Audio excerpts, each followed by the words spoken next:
The Adventure of the Devil's Foot, Part I. In recording from time to time some of the curious experiences and interesting recollections which I associate with my long and intimate friendship with Mr. Sherlock Holmes, I have continually been faced by difficulties caused by his own aversion to publicity. To his sombre and cynical spirit all popular applause was always abhorrent, and nothing amused him more at the end of a successful case than to hand over the actual exposure to some orthodox official, and to listen with a mocking smile to the general chorus of misplaced congratulation. It was indeed this attitude upon the part of my friend, and certainly not any lack of interesting material, which has caused me of late years to lay very few of my records before the public. My participation in some of his adventures was always a privilege which entailed discretion and reticence upon me. It was, then, with considerable surprise that I received a telegram from Holmes last Tuesday (he has never been known to write where a telegram would serve), in the following terms: "Why not tell them of the Cornish horror, strangest case I have handled?" I have no idea what backward sweep of memory had brought the matter fresh to his mind, or what freak had caused him to desire that I should recount it, but I hasten, before another cancelling telegram may arrive, to hunt out the notes which give me the exact details of the case, and to lay the narrative before my readers. It was, then, in the spring of the year 1897 that Holmes's iron constitution showed some symptoms of giving way in the face of constant hard work of a most exacting kind, aggravated, perhaps, by occasional indiscretions of his own. In March of that year Dr. Moore Agar, of Harley Street, whose dramatic introduction to Holmes I may some day recount, gave positive injunctions that the famous private agent lay aside all his cases and surrender himself to complete rest if he wished to avert an absolute breakdown. The state of his health was not a matter in which he himself took the faintest interest, for his mental detachment was absolute, but he was induced at last, on the threat of being permanently disqualified from work, to give himself a complete change of scene and air. Thus it was that in the early spring of that year we found ourselves together in a small cottage near Poldhu Bay, at the further extremity of the Cornish peninsula. It was a singular spot, and one peculiarly well suited to the grim humour of my patient. From the windows of our little whitewashed house, which stood high upon a grassy headland, we looked down upon the whole sinister semicircle of Mounts Bay, that old death-trap of sailing vessels, with its fringe of black cliffs and surge-swept reefs on which innumerable seamen have met their end. With a northerly breeze it lies placid and sheltered, inviting the storm-tossed craft to tack into it for rest and protection.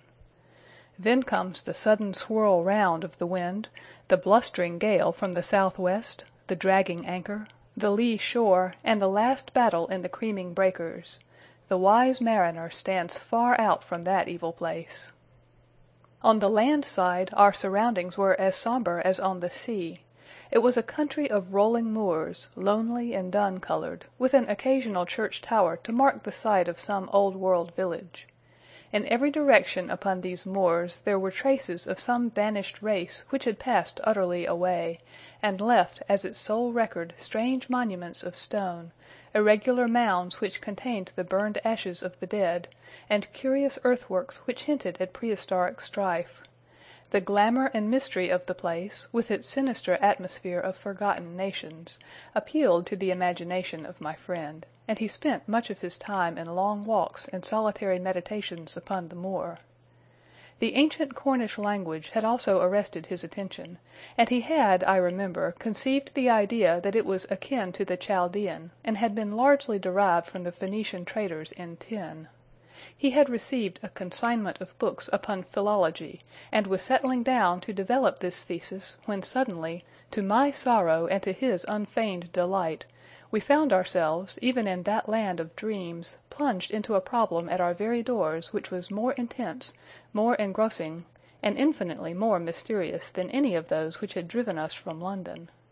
Our simple life and peaceful, healthy routine were violently interrupted, and we were precipitated into the midst of a series of events which caused the utmost excitement not only in Cornwall but throughout the whole west of England. Many of my readers may retain some recollection of what was called at the time the Cornish horror, though a most imperfect account of the matter reached the London press.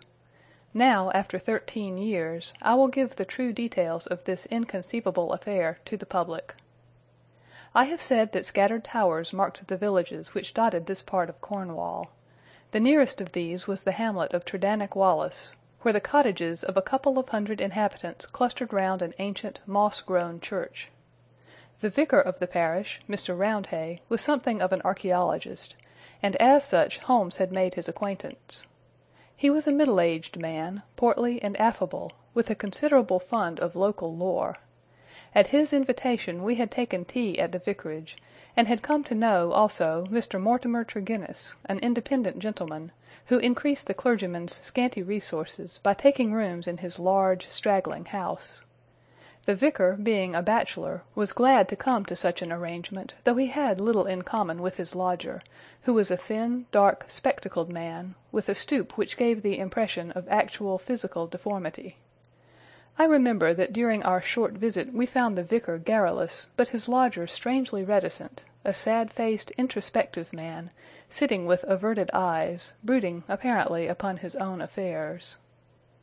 These were the two men who entered abruptly into our little sitting-room on Tuesday, March the 16th, shortly after our breakfast hour, as we were smoking together, preparatory to our daily excursion upon the moors. "Mr. Holmes," said the vicar in an agitated voice, "the most extraordinary and tragic affair has occurred during the night. It is the most unheard-of business. We can only regard it as a special providence that you should chance to be here at the time, for in all England you are the one man we need."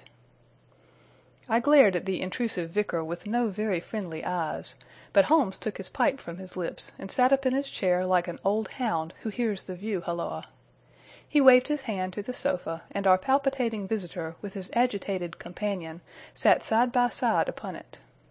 Mr. Mortimer Tregennis was more self-contained than the clergyman, but the twitching of his thin hands and the brightness of his dark eyes showed that they shared a common emotion. "Shall I speak or you?" he asked of the vicar. "Well, as you seem to have made the discovery, whatever it may be, and the vicar to have had it second hand, perhaps you had better do the speaking," said Holmes. I glanced at the hastily clad clergyman, with the formally dressed lodger seated beside him, and was amused at the surprise which Holmes's simple deduction had brought to their faces. "Perhaps I had best say a few words first," said the vicar, "and then you can judge if you will listen to the details from Mr. Tregennis, or whether we should not hasten at once to the scene of this mysterious affair. I may explain, then, that our friend here spent last evening in the company of his two brothers, Owen and George, and of his sister Brenda, at their house of Tredannick Wartha, which is near the old stone cross upon the moor. He left them shortly after 10 o'clock, playing cards round the dining-room table, in excellent health and spirits. This morning, being an early riser, he walked in that direction before breakfast, and was overtaken by the carriage of Dr. Richards, who explained that he had just been sent for on a most urgent call to Tredannick Wartha. Mr. Mortimer Tregennis naturally went with him. When he arrived at Tredannick Wartha he found an extraordinary state of things. His two brothers and his sister were seated round the table exactly as he had left them, the cards still spread in front of them, and the candles burned down to their sockets. The sister lay back stone dead in her chair, while the two brothers sat on each side of her, laughing, shouting, and singing, the senses stricken clean out of them. All three of them, the dead woman and the two demented men, retained upon their faces an expression of the utmost horror, a convulsion of terror which was dreadful to look upon. There was no sign of the presence of anyone in the house, except Mrs. Porter, the old cook and housekeeper, who declared that she had slept deeply and heard no sound during the night. Nothing had been stolen or disarranged, and there is absolutely no explanation of what the horror can be which has frightened a woman to death, and two strong men out of their senses. There is the situation, Mr. Holmes, in a nutshell, and if you can help us to clear it up you will have done a great work." I had hoped that in some way I could coax my companion back into the quiet which had been the object of our journey, but one glance at his intense face and contracted eyebrows told me how vain was now the expectation. He sat for some little time in silence, absorbed in the strange drama which had broken in upon our peace. "I will look into this matter," he said at last. "On the face of it, it would appear to be a case of a very exceptional nature. Have you been there yourself, Mr. Roundhay?" "No, Mr. Holmes. Mr. Tregennis brought back the account to the vicarage, and I at once hurried over with him to consult you." "How far is it to the house where this singular tragedy occurred?" "About a mile inland." "Then we shall walk over together. But before we start I must ask you a few questions, Mr. Mortimer Tregennis." The other had been silent all this time, but I had observed that his more controlled excitement was even greater than the obtrusive emotion of the clergyman. He sat with a pale, drawn face, his anxious gaze fixed upon Holmes, and his thin hands clasped convulsively together. His pale lips quivered as he listened to the dreadful experience which had befallen his family, and his dark eyes seemed to reflect something of the horror of the scene. "Ask what you like, Mr. Holmes," said he eagerly. "It is a bad thing to speak of, but I will answer you the truth. Tell me about last night." "Well, Mr. Holmes, I supped there, as the vicar has said, and my elder brother George proposed a game of whist afterwards. We sat down about 9 o'clock. It was 10:15 when I moved to go. I left them all round the table as merry as could be." "Who let you out?" "Mrs. Porter had gone to bed, so I let myself out.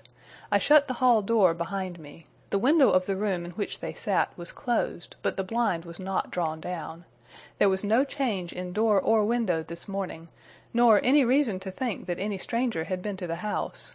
Yet there they sat, driven clean mad with terror, and Brenda lying dead of fright, with her head hanging over the arm of the chair. I'll never get the sight of that room out of my mind so long as I live." "The facts as you state them are certainly most remarkable," said Holmes. "I take it that you have no theory yourself which can in any way account for them?" "It's devilish, Mr. Holmes, devilish!" cried Mortimer Tregennis. "It is not of this world. Something has come into that room which has dashed the light of reason from their minds. What human contrivance could do that?" "I fear," said Holmes, "that if the matter is beyond humanity, it is certainly beyond me. Yet we must exhaust all natural explanations before we fall back upon such a theory as this. As to yourself, Mr. Tregennis, I take it you were divided in some way from your family, since they lived together and you had rooms apart?" "That is so, Mr. Holmes, though the matter is past and done with. We were a family of tin miners at Redruth, but we sold out our venture to a company, and so retired with enough to keep us. I won't deny that there was some feeling about the division of the money, and it stood between us for a time, but it was all forgiven and forgotten, and we were the best of friends together. Looking back at the evening which you spent together, does anything stand out in your memory as throwing any possible light upon the tragedy? Think carefully, Mr. Tregennis, for any clue which can help me." "There is nothing at all, sir." "Your people were in their usual spirits?" "Never better." "Were they nervous people? Did they show any apprehension of coming danger?"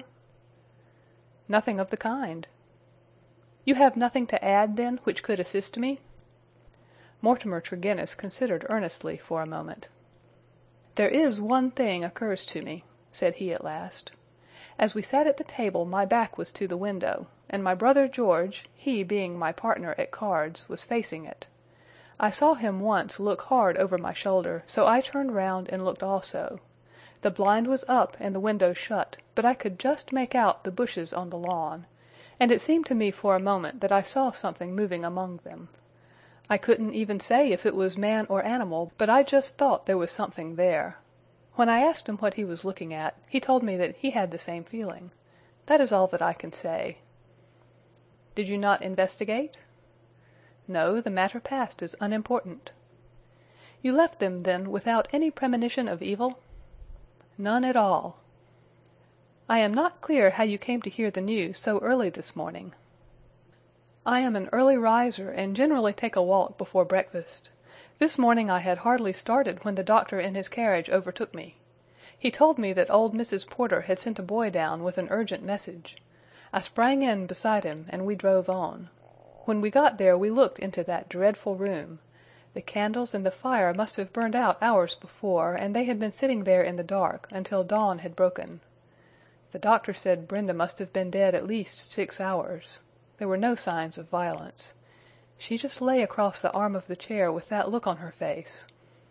George and Owen were singing snatches of songs and gibbering like two great apes. Oh, it was awful to see.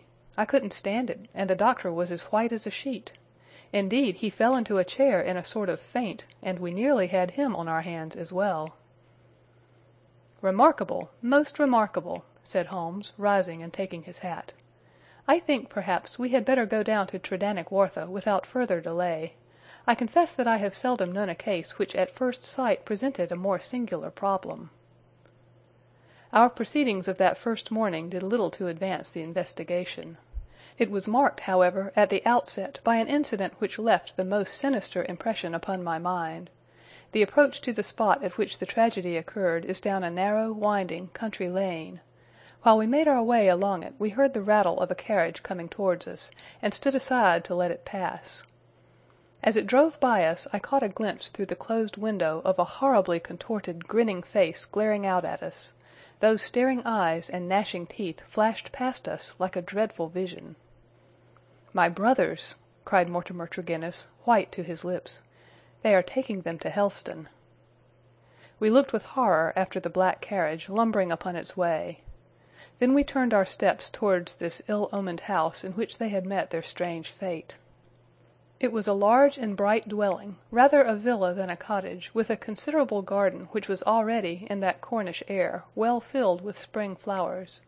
Towards this garden the window of the sitting-room fronted, and from it, according to Mortimer Tregennis, must have come that thing of evil which had by sheer horror in a single instant blasted their minds. Holmes walked slowly and thoughtfully among the flower-plots and along the path before we entered the porch. So absorbed was he in his thoughts, I remember, that he stumbled over the watering-pot, upset its contents, and deluged both our feet and the garden path. Inside the house we were met by the elderly Cornish housekeeper, Mrs. Porter, who, with the aid of a young girl, looked after the wants of the family. She readily answered all Holmes's questions. She had heard nothing in the night. Her employers had all been in excellent spirits lately, and she had never known them more cheerful and prosperous. She had fainted with horror upon entering the room in the morning and seeing that dreadful company round the table. She had, when she recovered, thrown open the window to let the morning air in, and had run down to the lane, whence she sent a farm lad for the doctor. The lady was on her bed upstairs, if we cared to see her. It took 4 strong men to get the brothers into the asylum carriage. She would not herself stay in the house another day, and was starting that very afternoon to rejoin her family at St. Ives. We ascended the stairs and viewed the body. Miss Brenda Tregennis had been a very beautiful girl, though now verging upon middle age. Her dark, clear-cut face was handsome, even in death, but there still lingered upon it something of that convulsion of horror which had been her last human emotion. From her bedroom we descended to the sitting-room, where this strange tragedy had actually occurred. The charred ashes of the overnight fire lay in the grate. On the table were the 4 guttered and burned-out candles, with the cards scattered over its surface. The chairs had been moved back against the walls, but all else was as it had been the night before. Holmes paced with light, swift steps about the room. He sat in the various chairs, drawing them up and reconstructing their positions. He tested how much of the garden was visible. He examined the floor, the ceiling, and the fireplace, but never once did I see that sudden brightening of his eyes and tightening of his lips which would have told me that he saw some gleam of light in this utter darkness. "Why a fire?" he asked once. "Had they always a fire in this small room on a spring evening?" Mortimer Tregennis explained that the night was cold and damp. For that reason, after his arrival, the fire was lit. "What are you going to do now, Mr. Holmes?" he asked. My friend smiled and laid his hand upon my arm. "I think, Watson, that I shall resume that course of tobacco poisoning which you have so often and so justly condemned," said he. "With your permission, gentlemen, we will now return to our cottage, for I am not aware that any new factor is likely to come to our notice here. I will turn the facts over in my mind, Mr. Tregennis, and should anything occur to me I will certainly communicate with you and the vicar. In the meantime I wish you both good morning." It was not until long after we were back in Poldhu Cottage that Holmes broke his complete and absorbed silence.